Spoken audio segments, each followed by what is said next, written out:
Habari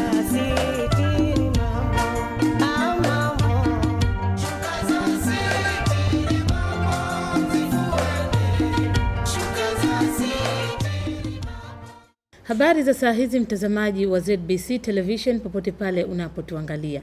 Karibu sana katika kipindi chako kipendacho cha Fahari ya Zanzibar. Kipindi hichi basi hukupa wasaa wa kufahamu mila, silka na desturi na utamaduni asilia wa Zanzibar. Katika kipindi chetu cha leo tutalizungumzia vazi la kofia. Tupate historia fupi ya vazi la kofia. Kofia ni vazi linaloshonwa mfano wa kikapu kidogo linalovaliwa kichwani, ambalo hutengenezwa kwa kufumwa kwa mkono au kwa cherehani. Kofia za mwanzo kuvaliwa zilijulikana kama kuchi, kochezi na bulbul. Vazi la kofia ni maarufu sana katika visiwa vya Zanzibar kama ni kielelezo cha utambulisho wa utamaduni wa Mzanzibari.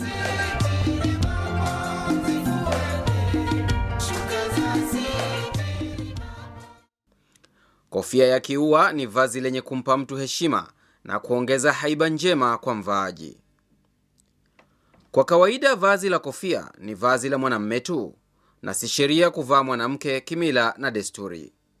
Isipokuwa wanawake huvaa kofia kwa nadra au kwa dharura tu, kama vile katika sherehe mbalimbali za harusi, kiserikali na katika ngoma za utamaduni. Kofia kama vazi jengine linasanifiwa katika aina tofauti.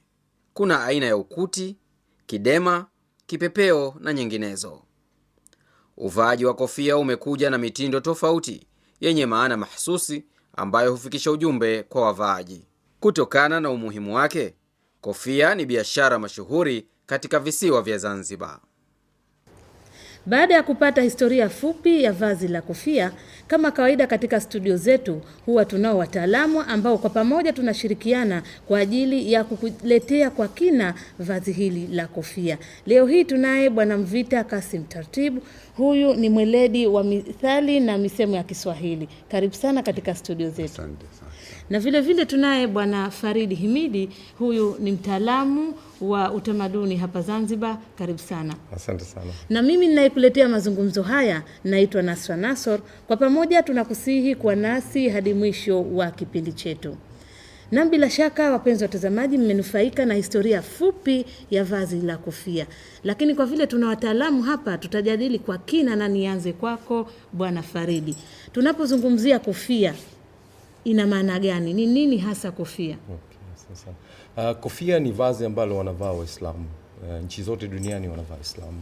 Utakuta kama Saudia wanavaa kofia kama hizi, Wahindi wanavaa kofia kama hizi, pia Waislamu wa Nigeria wanavaa kofia kama hizi. Na pia hapa Zanzibar tunazo kofia zetu tunavaa ambazo ni hizi hapa. Tunavaa. Kwa hivyo Waislamu wote wanavaa kofia. Kwa nini Waislamu wanavaa kofia? Wanataka, maana Uislamu ni kumprotect mwanamke. Kwa hivyo mwanamke anatakiwa jistiri na wao wanamwekea usawa. Kwa hivyo na wao wanajistiri kwa kofia ili wapatikane usawa kwa kweli. Kama Arabuni sana wanatumia kashda, lakini nchi zetu hizi tunatumia sana kofia. Sawa, vile Bwana Mvita, wewe ni mtaalamu pia wa mambo ya Kiswahili na hasa katika maana ya maneno. Na wewe una mchango gani juu ya maana ya kofia? Kofia katika hasa mithali za Kiswahili ni stara. Kofia ni bashasha kwa mwanamume wa aina yoyote kuwa kastiri kichwa chake. Kwa hiyo inampendezesha. Kuna anayevaa kofia kwa kujipendezesha, kuna anayevaa kofia kwa stara ya kichwa chake, kuna anaovaa kofia kwa kuficha kipara tu, hataki kionekane. Lakini bado kofia inampa heba ya kuwa mwanamume awe amependeza. Na bila shaka watazamaji mmefahamu maana ya kofia, lakini sasa tunaendelea na kuwaletea kipindi chetu kwa kina zaidi, na hapa sasa tutaanza na asili ya kofia. Bwana Faridi, nije kwako pia kwa mara nyingine. Chimbuko la kofia, asili ya kofia inatoka wapi? Kama nilivyokuambia, Waislamu wote duniani wanavaa kofia. Kwa kweli mimi sijui wapi imeanzia, lakini kofia iliyo maarufu ni kofia yetu ya Kizanzibari. Hii ni kofia ambayo haina mpinzani, mpaka leo inaendelea kwa sababu inatungwa kwa tungo. kofia. Inajieleza kama ilivyo kanga, na kofia Mzanzibari pia inajieleza. Tazama kofia hii. Hii ni kofia ambaye anavaa bwana harusi akiwa anakwenda anaingia nyumbani. Kwa hivyo inamuelezea. Kuna kofia aina nyingi sana. Kuna hii hapa ni kulab, yani nimejikita na mtu, yani huyu mtu ambaye tayari anayemchumba. Kwa hivyo zinaile kama ilivyokuwa kanga na mafumba, na kofia ina mafumba, lakini kofia kanga mafumbo yake wanajua wanaume tu. Na kofia pia haishii hapo. Kofia unapoivaa watu wanajua wana maana yake, lakini shoti tuijue vile inavyotengenezwa. Kofia ya Mzanzibari inakuwa, hii kofia inaitwa mshadhari. Kofia yote hili linaitwa tumbo la mshadhari. Halafu hili ni tumbo la kuafi, yani ni kisahani. Hii ni utikiti ambao ndio kitako cha kofia. Hapa kunakuwa na njia, hii ni njia ya kofia ambayo, halafu kuna pinde, unapotaka kuipinda kuifanya style ina pinde. Halafu hichi ni kiua. Uzuri wa kofia ni kiua. Hichi ni kiua bidani. Hichi cha katikati. Hichi ndio kinaitwa kiua. Hicho ndio kiua, hicho kiua. Na mimi nikichagua kofia nachagua kofia sana, nakipenda kiua. Ni kofia yote ni kiua hasa. Na lakini Zanzibar kofia zao sana ni kidema, kofia za kidema. Kofia za kidema ambayo limeka kama dema, ambao na watu wanaotengeneza kofia hasa Zanzibar ni makunduchi, ni weledi wa kofia, wanazijua sana kofia, ni watu na ndio imekaa mpaka leo. Hizi nyingi ni kidema, lakini kuna aina na staili nyingi za kofia. Yani kabla kwenda kuitengeneza kofia unakwenda kwa mtaalamu ambaye anakuchorea kofia. Unaona, anakuchorea kama hivi. Hii ni popo. Hii inaitwa popo. Kwa hivyo hii pia ni popo. Unaona? Kwa hivyo unaenda kumchorea, unawaambia nini unataka. Kuna aina nyingi, kuna kidema, kuna lozi, kuna kombe cha kahawa, kuna hilali na nyota, kuna aina nyingi sana. Kwa hivyo nini unataka? Kwa hivyo kwanza unakwenda unachoresha kama hivi, alafu ndo unaweza kuvaa. Na kama kanga, manake ni mafumba, unaelezea watu. Na mtazamaji, tunaelewa kwamba historia huwa ina mambo mengi. Katika utafiti kidogo niliofanya, unasema kwamba kuna kofia wengine wanasema imeanzia India, wengine imeanzia Uarabuni. Kwa hiyo zote hizi ni dhana ambazo katika historia zinaweza zikakubalika. Lakini nataka nirudi tena Bwana Faridi, na hasa hii nimpelekee Bwana Mvita moja kwa moja. Ulipoisema hii kofia ya bwana harusi, naiomba. Bwana Mvita, kuna haiba gani ya bwana harusi kuvishwa kofia hii? Na kwa nini asivishwe kofia kama hii, akachaguliwa mahsus kofia hiyo? Kwanza kwa Zanzibar ni fahari kofia iliyoshonwa kwa mkono, tofauti na huu tunaoita mdungia ulioshonwa kwa cherehani. Hii ina fahari. Na halafu kwa nini imekuwa hii?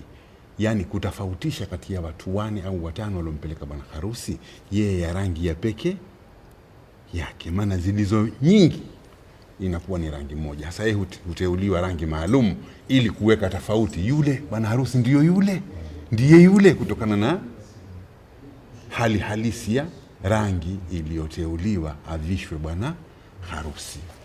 Na atakayemuona yote ajua tofauti, zile 3 zote zi aina moja, lakini ile aina ya pekee ndiyo ya bwana harusi. Hii ilikuwa ni madhumuni kamili kwa Wazanzibari kutumia tofauti ya rangi. Sasa hii ikawa inapendezesha. Tumefahamu. Alafu inasema kofia inaelezea nini? Kwa hivyo baba anajua, siku ile anajua mwanae anaingia nyumbani, wanakimbia watu wote wanajua. Hii inaeleza. Sitaki kuonesha sana kwa sababu si kofia nzuri kuoneshwa kwenye jamii sana, lakini sina budi. Na pia kofia zinakuwa zina maana yake. Kila kofia ina maana yake. Kama hii hapa. Hii ni kifungo, inakuwa zinaitwa kifungo. Unachora, ishachorwa sasa hivi, ishatengenezwa inakuwa kama hii. Hii inaitwa kifungo. Hii hapa nahodha usioe. Nahodha akiwa ndani ya jahazi wakati mwingine anakaa sana, anasema kaoa. Akikaa sana wanavaa hivi, wakivaa hivi anajua kama nahodha usioe. Anavaa michoro hii, aina hii. No, wale wanaofanya kazi kwa sababu anakaa sana pale. Kwa hivyo wanaombea usio kuoa, maana yake unaselelea. Kwa hivyo anaambiwa nahodha usioe. Wakivaa kofia hii ina maana ondoka, tushachoka.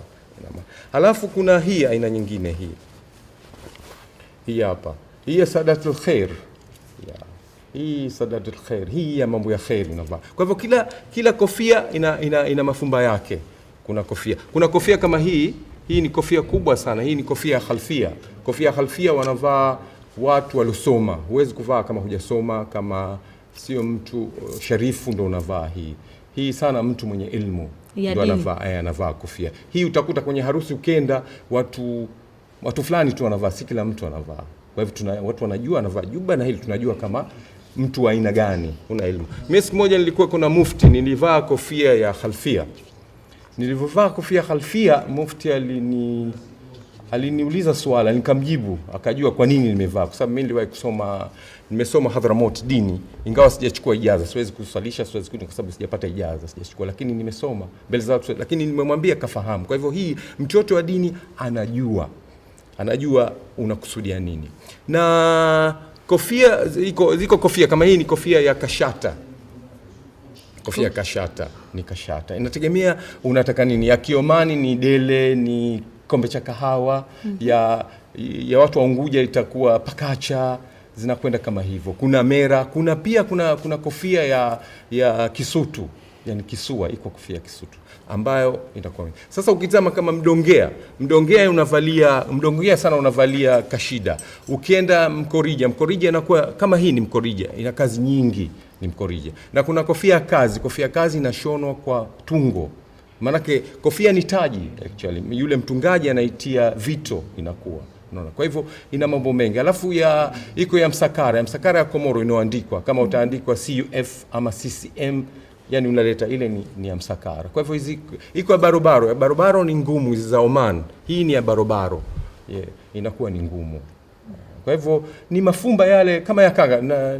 Nimezungumza kanga mwanzo kwa sababu tumetaka kuelezea, inakuwa rahisi watu kuelezea mambo ya kofia. Lakini ni mafumba kamili ukitazama tu. Na hii kiwanda, kunakuwa na kiwanda. Hichi kinaitwa kiwanda. Hizi nakshi ziliyomo katika kofia zinaitwa kiwanda. Kama dema, unaona, kama majulfa, mera, hizi kiwanda. Sasa anakuuliza wewe unataka kiwanda gani?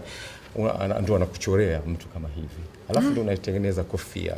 Na mimi na washauri wa Zanzibari pia wazitengeneze kofia. Hazifai tu kufanywa kofia, tufanye mikoba, tuziendeleze. Sasa hivi kuna kofia zinakuja kutoka China. Kwa nini hatutengenezi kofia zetu? Zile mashine zikaletwa hapa kwa sababu watu wa Unguja ndio wanajua. Pale sisi tunayo culture center, kazi yetu kuwafahamisha watu namna ya kofia. Ndio maksudi ya nini. Kwa hivyo watu tutengeneze kofia zetu. Mashine zije kutoka China zitengenezwe. Alafu tuwakariji watu wetu wazitengeneze kofia. Kama jela tunawafungwa tele, wao wanatengeneza kofia, alafu zile zinauzwa, baada kutoka wapewe pesa. Ni mtaji mkubwa sana kofia binasra. Sawa, bila shaka ni ushauri mzuri huo ambao Bwana Faridi umeutoa, na watazamaji wameusikia pia, na hata serikali imeisikia vya kutosha. Lakini Bwana Mvita, nirudi kwako tena kwa mara nyingine, kwamba tumeona kuna anaovaa bwana harusi, kofia anaovaa bwana harusi, kuna wanaovaa masharifu. Sasa watu wengi utaona wanavaa kofia. Pia kuna kofia maalum ambazo hazina kuchagua, hiyo mtu yote anavaa. Binasa, ninachotaka kueleza, unaona kofia kama yale Bwana Faridi, maudhui hasa ya kipindi, jina la hii kipindi Fahari ya Zanzibar. Kwa hiyo Fahari ya Zanzibar ndio hii. Sio, tushafahamiana. Ndiyo. Turudi katika Fahari ya Zanzibar. Tukirudi katika Fahari ya Zanzibar, vijana watapata kazi, watapendeza, watabakia katika fahari ya nchi yao. Yeah. Iangalie hii kofia ilipopendeza na imeshonwa na mkono. Kwa nini isiwe Fahari ya Zanzibar, iwe kwenye mdungia? Kasema Bwana Faridi, kofia yatoka China. Ukichukua kofia ya China haishindani na Fahari ya Zanzibar. Haivuti hewa. Haivuti hewa. Sasa mimi kofia ya Zanzibar ulimwenguni ina fahari sana. Lakini maskini sawa na farasi aliyebebeshwa chakula kwenye mgongo wake cha kwake mwenyewe. Njaa inamuuma maskini, hajui kuna chakula gani. Tuna fahari nzuri sana ya ulimwengu mzima. na tukatangaza kama alivyosema, hii ya bwana harusi, hii ya nani, lakini tunashindwa kuitumia. Chakula tunacho lakini hatujui. Hii nimeshonesha Komoro, kofia hii inafika $100 na zaidi. Kwa hivyo ni pesa, tunaweza kutengeneza pesa sana. Halafu ningependa kuzungumza habari ya nakshi za kofia. Tutazungumza, lakini kabla ya kwenda huko kwanza hebu tuangalie hii mitindo ya uvaaji wa kofia. Mwingine unasikia sijui kudengua, sijui mtindo gani. Hebu hii mitindo ina maana gani? Na ni ipi hasa? Mitindo ina maana nyingi kwa sababu Wazanzibari wanazungumza kofia. Kama hii niloweka, hii ni kijogoo, kuonyesha watu kama mimi ni mwanamume, ni kijogoo. Iko misemo unawaambia watu wote, kuna misemo unawaambia watu mmoja mmoja. Kwa hivyo unawaambia, ikiwa mfano huna pesa, unaweka style. Sasa kuna watu wakicheza karata, watu wawili kama we na mkeo, mfano kaja mgeni. Ule mgeni atakula pale, unaweka kofia, ukiweka chini ama ule mgeni akiweka chini unajua atakula. Kwa hivyo unamwita mama watoto, niletee maji. Akija kukuletea maji, anaitizama ile kofia, anajua huyu mtu ataka. Kwa hivyo anaongeza chakula. Kwa hiyo zinasema hizi kofia, mfano mimi leo sina pesa kwenda dukani, naenda dukani na namwekea mtu, anajua. Rafiki zangu anajua. Sasa ziko aina ambayo unazungumza na watu wote, na kama ua. Kuna aina ya ua, kuna unadongea kwa nyuma. Kwanza hizi aina zinazungumza. Kuna watu wawili wazungumza, ama wewe unaweza kumwambia mkeo, hapo si vizuri. Unasikia au nihimize, maana kwa mtu kaja hataki kuondoka. Akija unamwita, hebu niletee maji. Akija unamwambia mama, yeye anakuambia kweli nimesahau, si una safari wewe unakwenda, kwa yule bwana inabidi aondoke. Hizi ni code ambazo vijana wanatakiwa waambie. Halafu sisi Zanzibar hatuzungumzi tu kila kitu, tunazungumza kwa kofia, kwa kanga. Mzee wako hakwambii wewe nyamaza na kutolea macho tu, unajua. Kwa hivyo kofia tu kiwekeo. Hata mkicheza karata anasema hivi. Haya, kwa hiyo kofia ni njia moja ya mawasiliano ambayo inaweza kutumika, na vile vile ni njia ambayo inaweza ikaonya, ikaelekeza na ikakosoa. Bwana Mvita, nataka nirudi kwako tena kwa mara nyingine kwamba hii mitindo ya kofia ya uvaaji pia na jamii yetu sasa hivi inasaidia kweli? Inaisaidia jamii na inaifahamu? Tatizo Binasra haikuendelezwa. Wale walioanzisha ile mitindo hawakuiendeleza. Kwa hiyo vijana wetu wa sasa hivi hawakupokea chochote juu ya kofia, kuwa inasema vipi, inaeleza nini, ikikaa hivi inasema vipi, ikikaa hivi inaeleza nini. Haikuendelezwa na wazee ambao walikuwa tayari wao wanatumia ujumbe kupitia kofia. Sasa patakuwa na kazi nyingine mpya na itabidi tuifanye, ili vijana nao wapokee kuona kuwa kofia yaweza ikasema bila ya kauli ya mtu. Nadhani huu ni mwanzo mzuri wa kipindi hiki. Sahihi kabisa Binasa. Haya basi, tuendelee na kipindi chetu, kwa vile kipindi chetu kawaida kina pande mbili. Kwa hiyo tuwe na lakini naona leo umevaa kofia na uchuro kuvaa kofia. Mimi hilo swali lipo. Mwanamke pia anavaa kofia? Mwanamke havai kofia, ni uchuro, lakini walikuwa wanavaa kofia inaitwa ya topi. Ndio kama yalovaa anavaa mwanamke ama mtoto mdogo, ambao sasa hivi wanavaa na watoto wa Kibohora. Topi inatengenezwa kwa hivi. Kwa hivyo ni uchuro mwanamke kuvaa kofia, kama ilivyokuwa uchuro mwanamke kuvaa, lakini anavaa kofia ya topi. Hiyo ilovaa ni kofia ya topi, ambao sasa hivi watoto wa Kibohora wanavaa. Na kuna watoto wengine ambao tunaona kwa mfano kama kwenye kasida hizi zinazotoka Indonesia wanavaa kofia pia. Watu wote wanavaa, wanaume wote wanavaa kofia. Sasa hivi hata watalii wanavaa kofia, ambayo kofia ilikuwa saini ya Kiislamu. Lakini sasa hivi watu wote wanavaa. Mayahudi wanavaa kofia, lakini Mayahudi akivaa kofia anaweka kwa nyuma. Kwa hivyo watu wengi tu wanavaa kofia. Na mpenzi mtazamaji, kama kawaida ya kipindi cha Fahari ya Zanzibar kinapozungumzia utamaduni, haimaanishi mavazi peke yake, bali kuna kipengele cha lugha ambacho ni muhimu na ndicho kinachouenzi utamaduni wetu. Basi katika kukuletea kipindi hichi leo hii tutazungumzia misemo miwili ambayo kabla ya kuingia hiyo misemo tuwasikilize vijana hawa na tafsiri gani.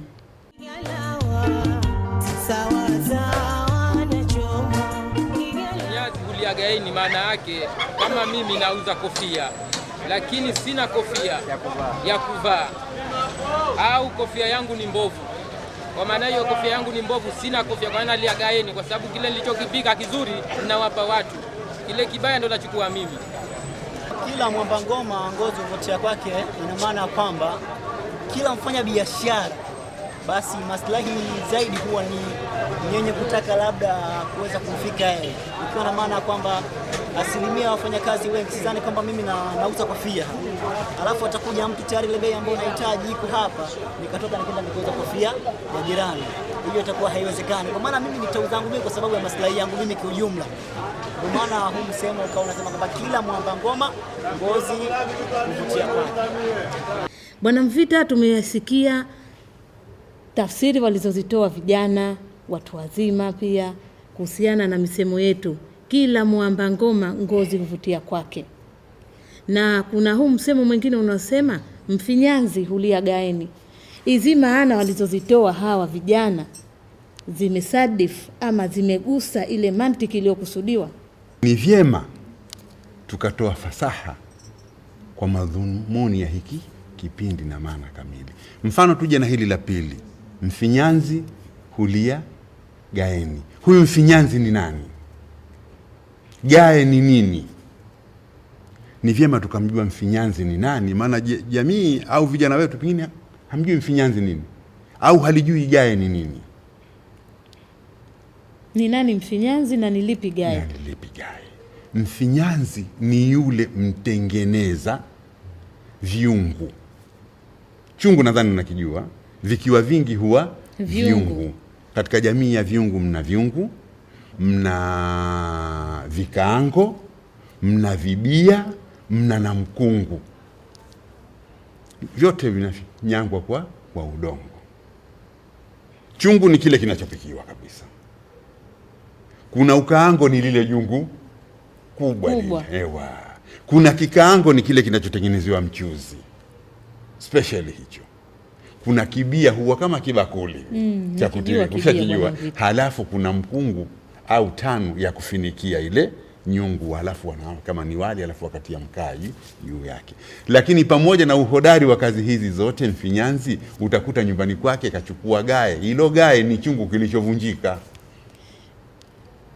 Haliwi gae mpaka chungu kiwe kimevunjika. Yeye utamkuta anakula katika gae lile. Vipi yeye anafinyanga halafu analia gaeni? Baada ya kuligundua hilo wahenga, ndio maana wakasema mfinyanzi hulia gaeni. Mfano, Binasra kaka yako Mvita anamiliki anachojaliwa kukimiliki, lakini cha kushangaza utakuja kumkuta Mvita huyu nyumbani kwake jamii au family inasononeka hata kupata kipande cha mhogo, ananeemesha nje. Kasoro hiyo bwana. Kasoro kubwa. Kuna mshairi mmoja tulikuwa naye Mombasa, yeye ni mwimbaji. Aliimba nyimbo moja nadhani siku nyingi sana, kama ulipata kuisikia. Asema natengeza kwa wenzangu kwangu kuna poromoka. Ulipata kusikia lugha hiyo? Natengeza kwa wenzangu kwangu kuna poromoka. Akasema hivi, wakati huo benki ilikuwa ni posta tu. Laitani pesa zangu posta ningaliweka, ningelisema kizungu na nyote mkashtuka. Lakini natengeza kwa wenzangu kwangu kuna poromoka. Alijijua kuwa yeye kila kitu anafanya, lakini atengeza kwa wenzie kwake kwa poromoka. Hiwakaribisha kwangu wenzangu mtashtuka, kitanda hakina mvungu kwa kamba zimekatika. Natengeza kwa wenzangu kwangu kuna poromoka. Unaangalia mfinyanzi huyo hulia gaeni. Ni sawa sawa na wale mafundi wanaojenga nyumba nzuri, wanaofanya mambo mazuri. Lakini ukenda wanakokaa kwengine kibanda hana. Utamkuta hii una maana marefu, utamkuta shekhi au mtu anatoa taaluma nzuri sana. Jamii inanufaika kwa taaluma ile, lakini njoo angalie kasoro katika kwake alivyo. Asi yeye familia yake haifati mantiki nzuri, maadili mazuri, lakini yeye akisimama katika kiriri anaelezea watu na watu wanafaidika. Haya basi, tumpe fursa na Bwana Faridi, naye bila shaka naye atataka kuzungumzia chochote juu ya msemo huu ambao tumeuanza. Mfinyanzi hulia gaeni. Ni nafikiri msemo mzuri sana, kwa sababu hata sisi Zanzibar hatujui ina thamani gani, tunatupa tu kila kitu. Mchoche watu wanakuja wanalia, wanataka kukaa hapo kwa sababu hali ya hewa yetu nzuri, hatuthamini hii nchi ni nchi nzuri, lakini si wenyewe tunaidharau na idharau na kudharau.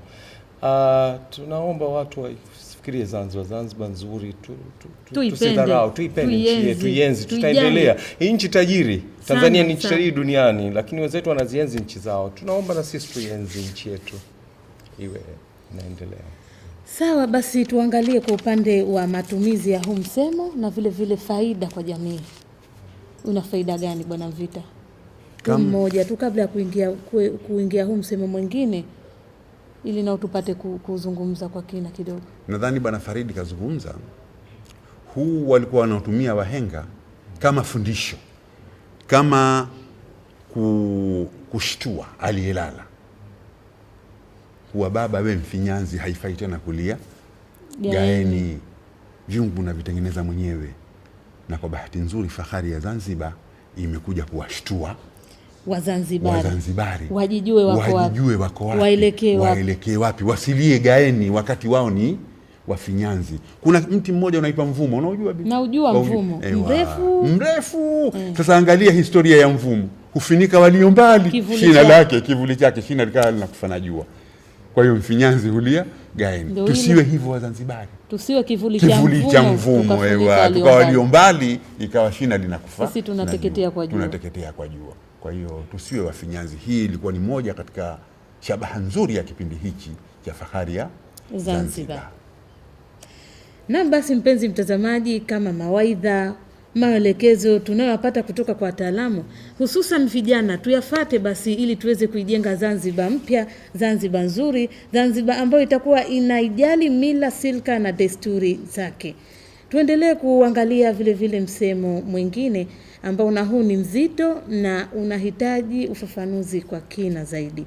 Kuna msemo mwingine unasema, kila mwamba ngoma ngozi huvutia kwake. Kila mwamba ngoma ngozi huvutia kwake. Nianze nawe tena Bwana Mvita, maana ya huu msemo, maanake kuna maana mengine, maneno mengine hapa kidogo kwa vijana wetu wa sasa ni magumu. Kuna mwamba ni nini hasa? Binasra, maswali yako ya leo mazuri sana, hasa kuhusu Zanzibar, fahari ya Zanzibar. Ngoma inajulikana, lakini hapo asili ilikuwa huambwa kwa ngozi, aidha ya ng'ombe au ya mnyama yoyote, na huwezi kuiamba ngoma ukiwa uko peke yako. Jiti lile huchongwa, halafu likazibuliwa katikati, halafu ikachukuliwa ile ngozi ikawekwa juu. Hasa pale ni lazima mpatikane watu zaidi ya mmoja, aidha 3 au 4 au 5.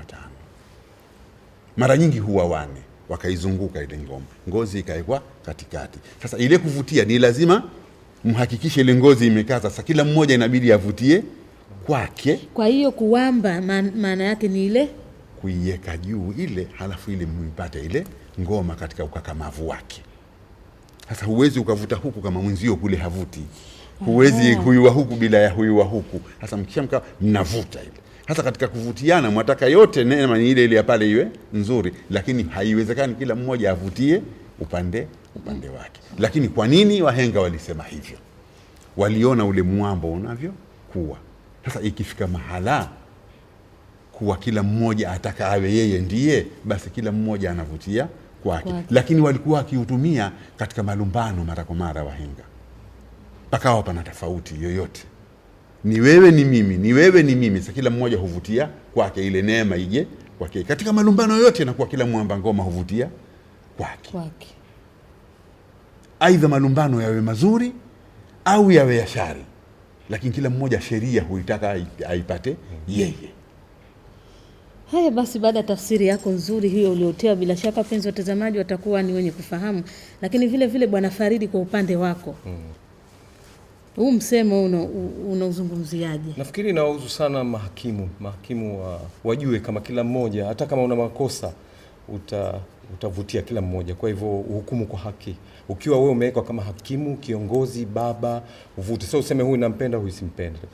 Ujue kama kila mmoja anavutia upande wake. Halafu kila mmoja anajipanga. Kama mimi kwangu Zanzibar, mimi naiona Zanzibar, mume anamuona mke anamuona, kila mmoja analiona lile lake lilomuelekea. Kwa hivyo tupunguze, inajulikana hiyo. Kama wewe utampenda mtoto wangu, lakini pia na mtoto wa jirani onyeshe jicho la rehema. Ni mtoto especially yule akiwa yatima. Kwa hivyo inajulikana anavutia, lakini utumie balance. Sijui kama nimesema sawa, lakini kwa mimi sura yangu naiona Zanzibar, mwingine anaona pesa, mwingine anaona cheo, kila mmoja na mwelekeo kila alipoelekea anaona, na kila mmoja jaribu kuvuta. Sasa sote tukivuta tutachanika. Unatumia hikma. Ni msemo mzuri kwenye ngoma, lakini katika maisha yetu you have to lazima tufikirie zaidi. Na hii ni mawaidha makubwa sana. Kwa hivyo usivutie upande wako. Sio nyumba unasema kiwanja unachukua chote, jirani vipi? Na wewe yule ndo atakuzika, yule ndo mwenzio, jirani ndo mwenzako. Kwa hivyo usivutie tu. Ingawa ndo lazima, kwa sababu ujipendelee kila mmoja. Sura yetu sisi kujipendelea, lakini utizame nafikiri tafsiri uliotia bila shaka ni nzuri sana. Lakini Bwana Mvita, kwa kumalizia, ungetoa ujumbe wote kwa jamii kuhusiana na hii misemo kwa wazazi pamoja na vijana? Labda niseme kitu kimoja mimi Nasra, katika neno hili la kila mwamba ngoma. Wale wanaoomba ile ngoma, lengo lao ni hili moja. Na sharti wawe wanne mara nyingi au zaidi ya hapo, lakini lengo ni mlio uwe mzuri wa ile ngoma. Hasa in general kama Zanzibar mfano, tuingie katika mifano ile ya kila mwamba ngoma, kweli avutia upande wake, lakini lengo liwe ni hili moja, mlio uwe mzuri. Tuivutie Zanzibar nje ya hao ambao nje ya sio Zanzibar, lakini tuwe na lengo la kuiwamba hii ngoma sauti ipate kutoka Zanzibar, ipate sauti kutoka nje. Tuwe na malengo yale yale ya kuiwamba ile ngoma tupate sauti nzuri. Kinyume cha hivyo, ikiwa kila mwamba ngoma avutia kwake katika uhasama kuwa nipate mimi, tutaiangamiza Zanzibar. Lakini kama tutakuwa na lengo hili ya kuwa mlio uwe mzuri, na amini kabisa jamii ikiishikilia hilo neno hilo itakuwa tumenufaika sana. Kwa hiyo mashirikiano ya pamoja yanahitajika kwa ajili ya kuiendeleza Zanzibar yetu katika mila, silka na desturi. Na hadi kufikia hapa tumekamilisha kipindi cha Fahari ya Zanzibar. Kwa pamoja tunakutakia utazamaji mwema wa vipindi vinavyoendelea hapa ZBC.